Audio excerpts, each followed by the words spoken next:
Good morning everyone! So today is Friday and ang errands natin today ay magkaroon ng shoot sa Imprint Customs. So tara, simulan natin yung biyahe natin. Although it's been really amazing na from being an enthusiast, ngayon magkakaroon na tayo ng only supplies ng gagamitin natin sa ating mga biyahe. And I'll see you guys there and tignan natin kung ano mangyayari sa shoot natin today. Hi guys! So, sobrang traffic.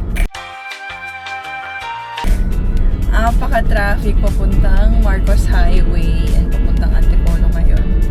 And alam nyo ba, I have a special guest today and meron tayong kasama and meron tayong susunduin bago tayo pumunta ng Imprint and sabay-sabay kami pupunta doon. So, excited na ba kayo? Kasi I think you guys know them and wala, we're gonna have some fun and I'll be driving them to Imprint today. Hi guys! Welcome to my vlog! Ito na po, nasundo na po natin sila. Di ba, naligaw tayo kanina. Doon tayo sa kabilang subdivision. Ay talaga, Vermont Park. Sabi ko na nga ba. Naisip ko na yun eh. Siguro nakapasok ito sa kabila. Sa may Burger King. Nagkamali ako ng liko, yun yung tinuro ni Waze. So kasama natin si Sir Jamich and si Motobabe. First time yung mag-meet, di ba? First time. Nakita From Davao City. Wow! So itutuloy niya yung kanyang Philippine look kaya andito na siya ulit sa Manila. So kailan ang take off mo? Papuntang North? Baka sa 2 October 2. Malapit na, 5 days na lang. Tumatanggap ka ba ng ng companion? Oo, yeah, maganda yan. Puro babae kayo. Hindi ko pa natatry mag-loop eh. Ang dami nagtatanong kailan ako kung magkaganyan.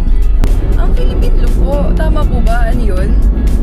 Paikot? As in, buo talaga, di ba? Buo yun? May checkpoint. Except sa Palawan and then Cebu. So nasa sayo, pwede mo side trip lahat yan.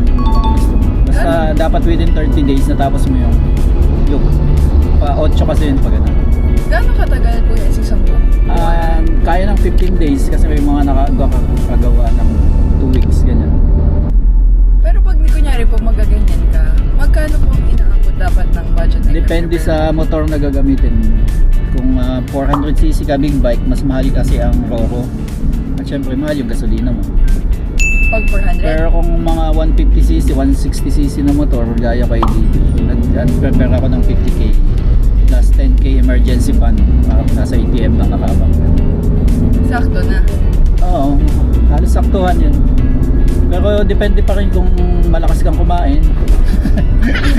Tapos magandang mga hotel na gusto mo talaga, hotel na hotel. Mahal talaga yun. Si Motobabe. So, di ba mag-shoot nga tayo and ngayon hahanapin na natin sila. Dahil hindi ko na,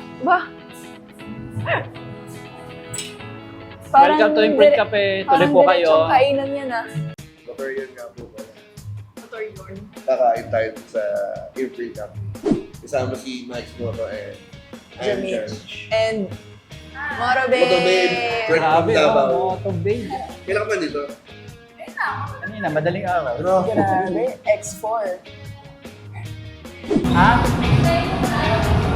Oo nga, pero kakain muna tayo.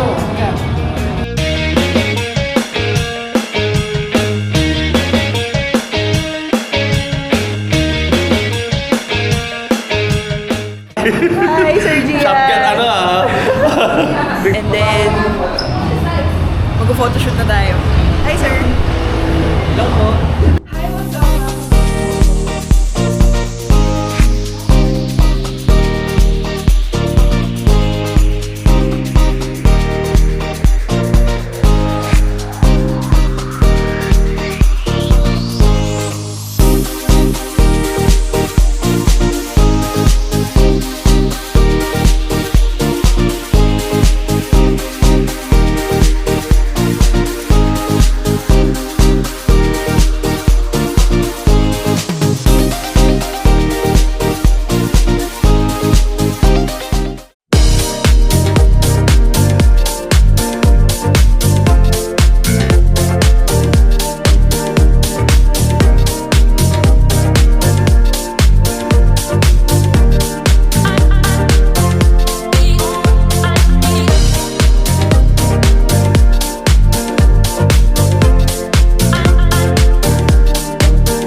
alam nyo ba, meron akong magandang balita. Alam nyo ba na part na tayo ng official Favorite Customs family.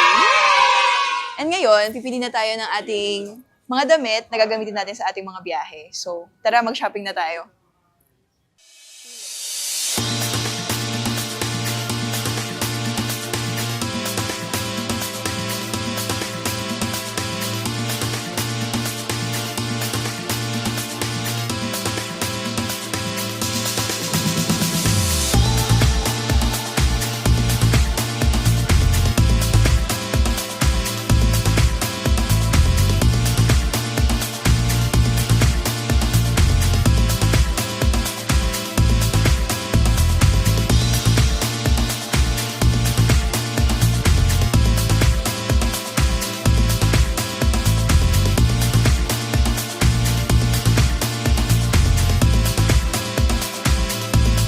One hour later.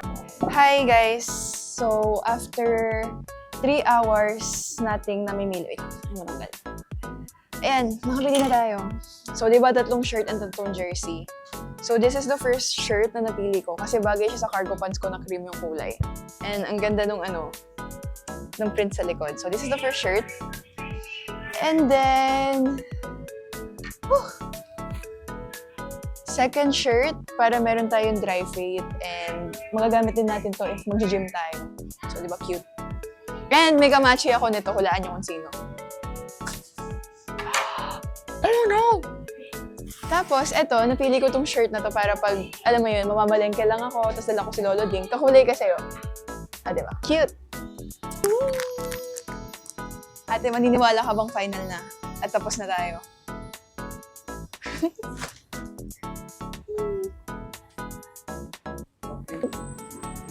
Bye-bye!